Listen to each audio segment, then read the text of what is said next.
दिशा सालियनचे वडील चुकीचे असू शकत नाहीत, त्यांनी त्यांच्या पोटच्या मुलीला गमावलंय, पण न्यायपालिकेत जाताना पुरावे लागतात आणि दुर्दैवानं ते सगळे पुरावे नष्ट करण्याचं दुर्दैवी काम हे उद्धव ठाकरे सरकारच्या कालखंडात झालं।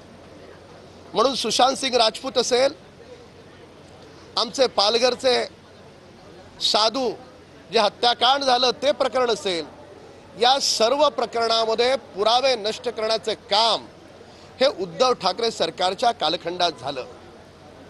त्याच्यामुळे न्यायपालिकेमध्ये दिशा सालियन परिवाराला न्याय मिळाला नाही, सुशांत सिंग राजपूत परिवाराला न्याय मिळाला नाही, पालघरच्या साधूंना न्याय मिळाला नाही आणि हे सर्व महापाप हे उद्धव ठाकरे सरकारचं आहे, त्यांना नाकारता येणार नाही। धन्यवाद। आता मागणी होती की नितेश राणे हे